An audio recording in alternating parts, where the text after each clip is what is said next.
एक बार महात्मा बुद्ध अपने शिष्यों के साथ तीर्थ यात्रा के लिए जा रहे थे। चलते चलते रास्ते में एक गांव आया। महात्मा ने कहा, आज का विश्राम इसी गांव में करते हैं।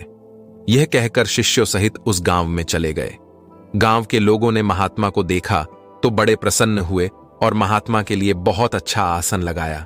सभी अपने अपने घरों से अच्छा अच्छा पकवान बनाकर लाए। रात होने पर सभी बच्चे, बड़े, स्त्रियां महात्माओं के पैर दबाने लगे और आराम से बैठकर ध्यान की बातें सुनते रहे। सुबह हुई तो महात्मा बुद्ध ने गांव वालों से कहा, अच्छा अब हम चलते हैं, आप सभी हमें जाने की अनुमति दे। गांव वालों ने कहा, महाराज एक दिन तो और रुकिए। लेकिन महात्मा ने कहा, नहीं बच्चों, अब हम जाते हैं, कभी फिर आएंगे। यह कहकर महात्मा चलने लगे और चलते हुए महात्मा बुद्ध ने गांव वालों को वरदान दिया, सबके सब उजड़ जाओ। ये वरदान देकर महात्मा चले जाते हैं। चलते चलते शाम हुई तो महात्मा एक दूसरे गांव में पहुंचे। वहां पहुंचते ही बच्चों का बड़ा सा झुंड दौड़ा आया और महात्माओं को चारों तरफ से घेर कर कोई मिट्टी फेंकता है तो कोई कीचड़ फेंकता है। शोर मचाने लगे। महात्मा लोग बड़ी मुश्किल से उनसे पीछा छुड़ाकर एक जगह गए और जो अपने पास फटा पुराना कंबल था बिछाकर बैठ गए। काफी देर बाद गांव के कुछ बड़े व बूढ़े आए। वे सब भी महात्माओं को देखकर हंसने लगे और मजाक उड़ाने लगे।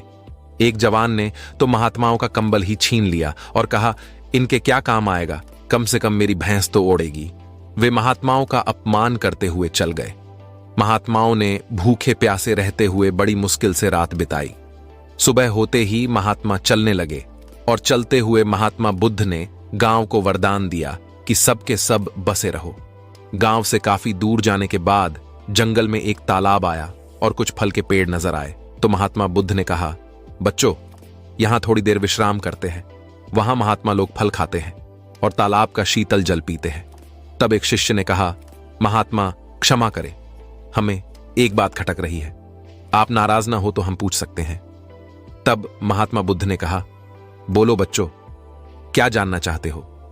शिष्य ने कहा, महात्मा जिस गांव में हमारी अच्छी तरह सेवा हुई वहां के कितने अच्छे लोग थे, उन लोगों को तो आपने वरदान दिया कि उजड़ जाओ, और जिस गांव में हमारा अपमान हुआ उन लोगों को आपने वरदान दिया कि बसे रहो।